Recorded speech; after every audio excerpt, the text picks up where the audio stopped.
been hearing, Lisa Nandy is announcing new measures to clamp down on ticket touts. And the Culture Secretary joins us now. Good morning to you, Culture Secretary. So you want to tackle this overcharging, you want to tackle ticket touting. We all know the fuss that was created around the Oasis ticket sale. But in Ireland in 2021, they got on top of this and took action. Why do we need a consultation, and how quickly can those results be brought in? Well, we're not messing around. What we're announcing today is a consultation on how, not whether, we take action to deal with the absolute scandal of ticket touts buying up tickets in large numbers, ripping off fans by reselling them at vastly inflated prices. We're asking fans to come forward and tell us what they think the value of those ticket resales should be, whether people should have to pay, we should only be allowed to sell them back on at the exact price that were paid, or whether they should be allowed an uplift to cover their costs. It'll run for 12 weeks, and in 12 weeks' time, we are going to take action to end this scandal once and for all. The cap is coming in, other measures will come in as well to help us enforce them better. But this scandal has gone on in plain sight for too long, and for ticket touts, the message is clear: time is up. Well, another thing you seem to be sort of consulting on and making up your mind on this morning as a government is whether or not there should be another inquiry into grooming gangs, which, of course, has been dominating headlines all week. Andy Burnham, Mayor of Manchester, said yesterday there should be another inquiry. Your constituency, Wigan, falls within Greater Manchester. You know Andy Burnham very well, of course. Is he right? So I get the point that Andy's making. He said that there was a case for a smaller, more limited national inquiry into the specific issues that the inquiry that he instigated couldn't pick up. And I do understand that, because the inquiry that we had here in Greater Manchester, astonishingly, some of the Greater Manchester police officers refused to even take part, and the local inquiry couldn't compel them to do so. But I do disagree with Andy, actually. The reason that the Theresa May government set up a national inquiry, which ran for 7 years and took evidence from thousands of victims, is precisely because of the points that Andy made. That inquiry found what every inquiry has found, that young girls weren't believed because they were young, they were female and they were working class, and that the systems that were supposed to protect them protected themselves instead of protecting those brave young victims. There were 20 recommendations from that inquiry. Not a single one was implemented by the last government, and we're going to crack on with implementing them. Well, you have promised to do that, but, Culture Secretary, just to be clear, are you saying absolutely there will not be another inquiry? Because it's really not very clear anymore. Well, look, the reason I think that that people have heard from us that there may, at some point in the future, be another inquiry is because child abuse, by its very nature, is hidden, it's secretive, and at various points, I'm sure that more will come out about the scandals that we've heard. So there could be another national inquiry then? We're not going to rule out an inquiry ever, but we are absolutely crystal clear that we are not... But you did rule out an inquiry this week because you voted against an inquiry, the Labour government, in Parliament. So do you want an inquiry or not? No, Paul, I'm trying to answer your question, and the answer is no. We don't think another inquiry, after all the many inquiries that we've put victims through, is the way to tackle this. In fact, having worked with children who've been abused for 20 years, this is what I did before I came into Parliament, and I've made it a priority since. I can tell you, having talked to the victims who gave evidence to that inquiry, so many of them, over that 7 years, started to lose faith in the inquiry because they didn't believe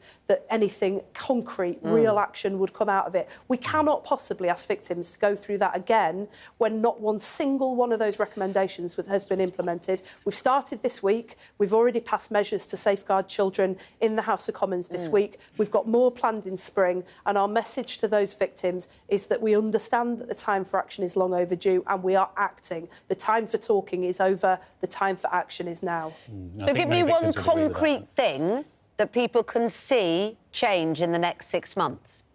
So on Wednesday, we voted through measures in the House of Commons to make sure that there are proper checks on homeschooled children. So you'll be very familiar, I know, because you've covered it very sensitively, with the horrendous case of Sarah Sharif, who was murdered recently.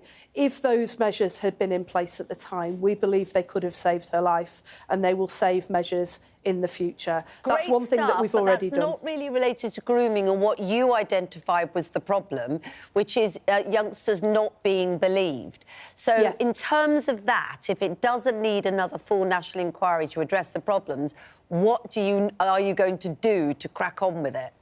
OK, let me give you one very tangible example. We're introducing mandatory reporting for professionals who work with children. One of the things that I've found over the years when I was at the Children's Society and since I've been a Member of Parliament is that often you'll have frontline workers who worry about reporting suspicions because they don't want to get their colleagues into trouble if they don't know for certain that something has happened. We are going to make it crystal clear that in those cases they have a legal duty to report or will face repercussions. That tilts the balance of power firmly in favour of those young girls and will make a decisive difference. That's not just our view, that's the view of the chair of the inquiry, Alexis Jay, and many other chairs of inquiries that have happened previously. Yeah. That makes sense, we understand that, but then is Keir Starmer, are you cross with Andy Burnham for seeming to cross? I mean, you know, very senior Labour mayor, and has come out and taken a different approach to this idea of an inquiry than the Prime Minister. No, absolutely. I mean, it's impossible to be cross with Andy Burnham, but also this is the whole point of devolution, is that we want to make sure that people's views are heard from across the country. And Andy is rightly pointing out, as we have too, that local inquiries are limited in what they can do. They can't compel witnesses to attend, for example, which is why the last Tory government, rightly, and should be commended for it, set up a national inquiry. Theresa May was attacked by many people, including Boris Johnson, for doing it, but she did it. It was the most comprehensive child abuse inquiry we've ever had in this country, including a specific strand that looked at grooming in depth and took evidence from thousands of witnesses. And we're determined to implement the findings of that recommendation. And I think we all... and Culture Secretary, I think we all agree this morning that it's the victims that matter in all of this. Sometimes they're lost amid the politics, but you're absolutely right to say it's what they want that has to be first and foremost in our minds. Another big concern this morning I want to ask you about is the state of our economy and the markets this morning. The pound is struggling again this morning as markets open. Why does the Chancellor, Rachel Reeves, think it's more important to be in China this morning than back here monitoring what's going on with the markets?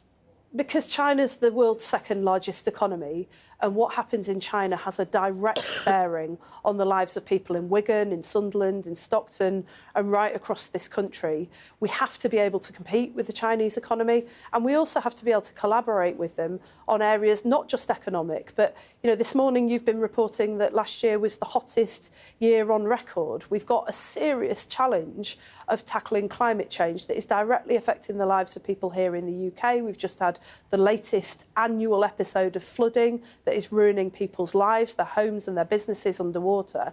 And it's absolutely right that the Chancellor takes seriously that relationship with one of the biggest countries in the world and makes sure that Britain is punching above its weight and able to defend its interests. So that's why she's in China.